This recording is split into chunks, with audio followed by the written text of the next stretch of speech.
ఈ పాట గురించి నీకు చెప్పకపోతే నేనేం ఫీల్ అయ్యానో మీకు తెలియదు. ఒక తల్లి లేనివాడు తల్లిని చూసుకోవాలంటే కూతురులో చూసుకుంటా.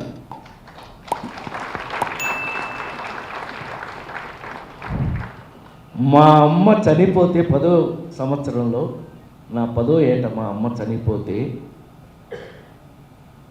నేను ఒక రాజేంద్ర ప్రసాద్ అనే ఒక నటుడినైతే, నటుడిగా 40 సంవత్సరాలు నటిస్తే బేవర్ సినిమాలో యాక్ట్ చేసినప్పుడు ఒక కన్న కూతురు కళ్ళ ముందు కన్న కూతుర్ని బలి ఇస్తే, ఆ కన్న కూతురు మీద ఒక పాట రాయమని అడిగితే, అది సుద్దాల అశోక్ తేజన్ రాయమని నేను అడిగితే అతను రాస్తే ఆ పాట వింటే first time Kashyap hats off to you. అతను లేడు ఇక్కడ, అతని కర్మ, వాడు లేకపోతే వాడి కర్మ. వాడు ఉంటే బాగుండేది. వాడు పాడితే ఆ పాటని ఫస్ట్ టైం మీరు నమ్మి తీరాలి. ఇంత ఎమోషన్ నాకు ఎందుకు వస్తుందని చెప్తున్నా. రమేష్ చెప్పాల నాకు ఆ పనికి మాలిన సెల్ ఫోన్లో వినిపిస్తే నేను ఏడ్చి ఆ రోజు సాయంకాలం ఇంటికి తీసుకెళ్ళి, నాకు ఒకే ఒక కూతురు, దాని పేరు గాయత్రి, ఇంటికి తీసుకెళ్ళి దాంతో నేను మాట్లాడను, ఎందుకంటే అది లవ్ మ్యారేజ్ చేసుకున్నాయి, ఇవన్నీ మామూలు విషయాలే.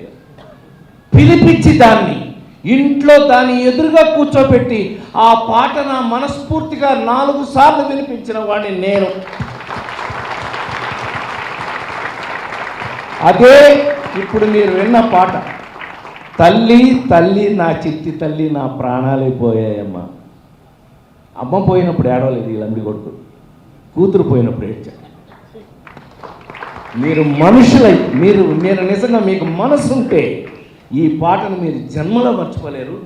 ఇప్పుడు నేను నాకంటే చిన్నవాడు లేకపోతే పాదాలకు నమస్కారం పెట్టేవాడిని, కానీ నా సోదరుడికి నేను అడిగినందుకు, అంత అద్భుతంగా రాసినందుకు నా మనసు నీకు ఇచ్చేస్తున్నాను తమ్ముడు. Ramesh, you deserve my love. నిజంగా చెప్తా.